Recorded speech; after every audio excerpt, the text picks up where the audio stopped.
Странное здание сохранилось на холме минойского периода, но не имеет никакого сходства с обычной минойской архитектурой. Впечатляющая археологическая находка на Крите мешает усилиям по привлечению большего количества туристов на греческий остров. Радиолокационную систему для нового международного аэропорта в Ираклионе фактически предполагалось построить на холме Папура примерно в 2 километрах к северо-западу от города Кастелле. Но теперь эти планы на данный момент не обсуждаются ввиду странных структурных остатков, обнаруженных во время раскопок на возвышение. Тайна усугубилась с тех пор, как археологи начали медленно открывать это строение. Как сообщило Министерство культуры Греции, эксперты теперь смогли получить приблизительный обзор, а также ученые смогли классифицировать загадочную структуру с течением времени. Однако они не смогли дать четкого объяснения происхождения и назначения здания. Воспоминания о легендарном лабиринте. Сооружение расположено на высоте добрых 500 метров над уровнем моря и состоит из 8 концентрических каменных колец, которые местами соединены стенами, образуя небольшие помещения. Сооружение выглядит почти как круглый лабиринт и навевает воспоминания о легендарном лабиринте, который, по легенде, царь Минос построил на Крите для Минотавра.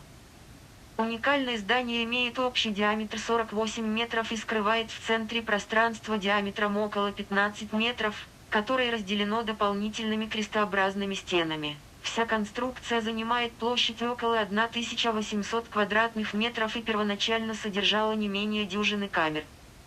В ходе раскопок в завалах были обнаружены многочисленные фрагменты стилистически характерных керамических сосудов, что в конечном итоге позволило исследователям датировать сооружение. Соответственно, сооружение было построено, вероятно, между 2000 и 1700 годами до нашей эры, то есть в период расцвета минойской цивилизации.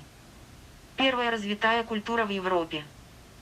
Происхождение минойской культуры бронзового века на Крите является спорным. В значительной степени достоверно то, что минойцы жили между 3000 и 1100 годами до нашей эры основала одну из первых развитых цивилизаций на европейской земле. Они создали линейное письмо А, которое до сих пор не расшифровано, что сделало их первым грамотным обществом в Европе, и оставили после себя многочисленные примеры своего выдающегося архитектурного и керамического мастерства. Извержение вулканического острова Тера, Санторини, долгое время считалось причиной гибели минойской цивилизации. Тем временем, однако, от этой теории отказались, среди прочего, из-за несоответствия во времени. Однако все же возможно, что катастрофа ослабила минойскую культуру. Кносский дворец – самый известный образец колоссальной минойской архитектуры. Здание имеет открытое пространство в центре, которое окружено отдельными дворцовыми флигелями с десятками комнат.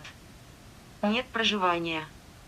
Хотя термин «дворец» обычно ассоциировался с величественными апартаментами, монументальные здания Кносса в первую очередь предназначались для администрации. Однако маловероятно, что здесь располагались и королевские резиденции. Недавно обнаруженное круглое здание возле Кастелле, вероятно, не служило жилым помещением, как подозревают исследователи. Но это единственное, что у них общего с дворцами Кносса или с любыми критскими постройками той эпохи. Минойские дворцы были квадратными или прямоугольными, а недавно обнаруженное здание имеет круглую форму, строительный образец, который можно встретить лишь в нескольких минойских постройки гробницы. Однако никаких свидетельств захоронений до сих пор обнаружено не было. Культовые фестивали и жертвоприношения.